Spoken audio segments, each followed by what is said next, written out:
1 tablespoon cornflour અને અડધી ચમચી મેંદો એનું પાણી મિક્સ કરી દીધું છે, એક પેસ્ટ બનાવી દીધી છે.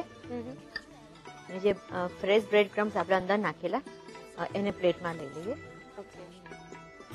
જે કોર્નફ્લોર અને મેંદાની સ્લરી બનાવી છે, હા, એકદમ પતલી બનાવી છે. ડીપ કરી લઈશું એમાં. જસ્ટ એકદમ પતલું આ રીતે થોડું જ કરવાનું છે.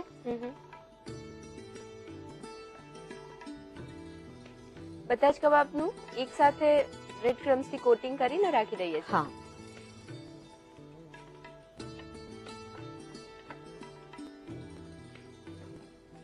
કબાબની અંદર મેથી આપણે બંને પ્રકારની લીધી છે, ફ્રેશ મેથી પણ લીધી છે અને કસૂરી મેથી પણ લીધી છે.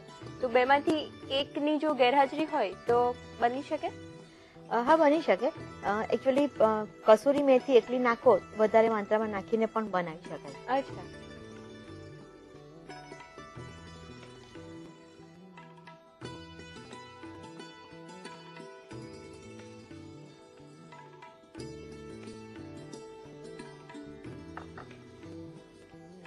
તેલ ગરમ થઈ ગયું છે, કબાબ તળી લઈએ. પરંતુ લીપી જ્યારે પણ આપણે કબાબ તળી ત્યારે પહેલી વખતે એક જ કબાબ ટ્રાય કરવાની. રાઈટ. ગેસ ફાસ્ટ કરીએ. કેમ કે તમે પહેલા પણ એ જ સમજાવતા હતા કે કબાબ બનાવતી વખતે એના ખુલી જવાનો જે ભય હોય છે સૌથી વધારે હોય છે. હા, અને વધારે પડતું બ્રેડ ક્રમ્સ અને નાખવાથી પછી થોડા હાર્ડ પણ થઈ જાય છે કબાબ. કેવા તળીએ છીએ કબાબને? ગોલ્ડન બ્રાઉન તળી લઈએ.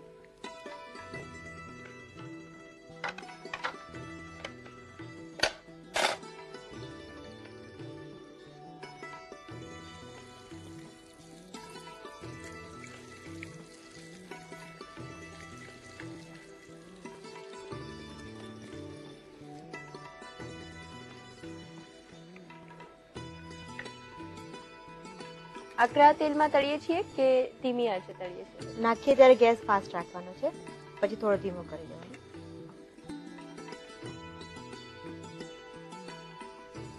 તળતી વખતે કબાબને સતત પલટાવતા રહીએ. હા.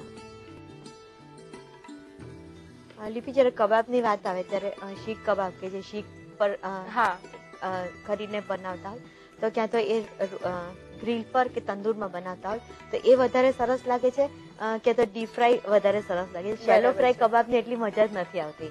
રાઈટ. કબાબ તળાઈ ગયા છે, સર્વિંગ પ્લેટમાં લઈએ.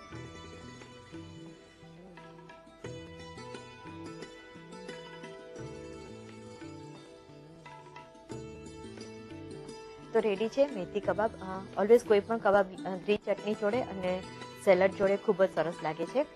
તો જોઈ શકાય છે કે એકદમ ડ્રાય ને ક્રિસ્પી અને સરસ મેથી કબાબ રેડી છે. અને એમને પણ ખાઈ શકાય, યા તો કોઈ કોલ્ડ ડ્રિંક્સ સાથે કે મોકટેલ સાથે પણ સર્વ કરી શકાય.